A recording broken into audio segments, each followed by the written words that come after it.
Hi, my name is Avery Freeman, and I did my presentation on how the overuse of social media affects teens.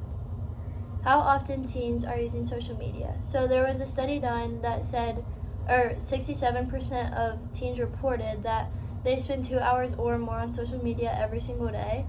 Teens also use social media in situations where they feel uncomfortable, when they're bored, feeling lonely, or to soothe their moods. Social media is also proven to be addicting and can form psychological cravings, which is very alarming because all these apps are proven to just want your attention constantly, and they want you to be on the app all the time. So how this is affecting teens. So teens are less creative and more distracted throughout the day. The increased social media use also increases levels of depression and anxiety. Teens feel more lonely the more they use social media. They also have lower self-esteem and struggle with sleep problems because all of this time spent on social media really affects sleep schedules and what time they go to bed at night and just all that kind of stuff. Okay, specifically depression and anxiety. So one source I found says increased social media use can intensify the symptoms of depression. Teens suffering from this will usually display an increase in loneliness and a decrease in social activities. The same source also said that many teens are deeply devoted to their social media accounts and content, which leads them to feel an immense amount of stress to respond quickly, to post perfect photos with witty captions, and of course to receive lots of likes. And then a different source says excessive social media use can trigger feelings of inadequacy, dissatisfaction, and isolation, and worsen symptoms of depression, anxiety, and stress. So all of the likes that people are concerned about, all of the comments, what people think of what they're posting, all of that really increases rates of depression and anxiety in teens specifically. Okay, teens are more distracted and less creative throughout the day. Social media compels teenagers to pick up their phones every few minutes and are consumed with notifications, updates, and alerts all day. Which I can also speak from this because whenever I'm sitting in class or trying to do homework, I always get notifications. Even if I don't even use the app really that much, I'll still get notifications, and that's just them trying to get you to spend more time on the app, which can be really distracting. A lot of teenagers also spend their time filling it with doom scrolling, is a term that's used nowadays which is the same thing for just like mindlessly scrolling on social media. This also leaves no time for self-reflection or hobbies such as drawing or just learning how to be bored. Social media can also be a result of why some teens aren't as productive or motivated, since they're just constantly surrounded by stimulation from all of these apps and their phones and what other people are doing. Okay, lower self-esteem. So one source that I found said they're getting content, feedback, and pressure from many more people than they ever would encounter in the real world. This makes it easy for teens to play a dangerous comparison game when they see other people's curated feed online and think they are happier or better looking or more well off than they are. This kind of goes with like everything that you see on social media isn't actually real, because a lot of people just post what they want other people to see, or like their own highlight reel when they're the happiest, when they think they look the best, just stuff like that. But this can be really detrimental to teens because they compare themselves to somebody that's only posting the best parts of their life, which does make them have lower self-esteem, unfortunately, even though what they're seeing isn't actually the whole truth. Okay, how this affects their development. So friendships and social connections are very important during this time in everybody's life.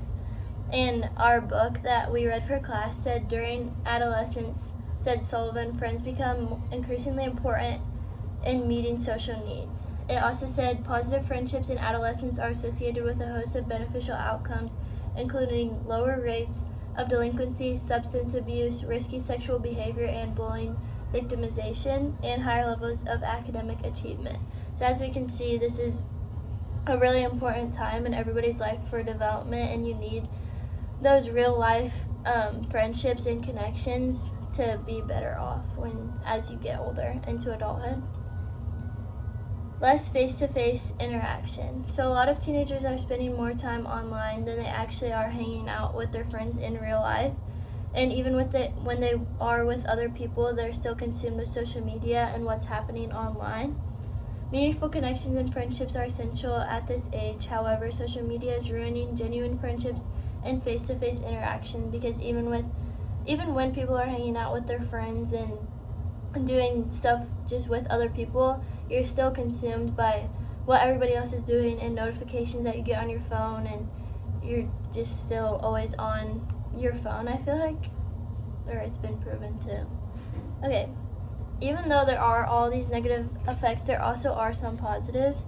So social media can be a good and useful tool for people of all ages as long as it's being consumed at healthy amounts. It's a good way to stay connected with friends and family and provide a sense of support. It's also a good way to create online identities and be a part of a different community. Social media can also be very informative and a good way to find entertainment as long as you don't become consumed or rely on it.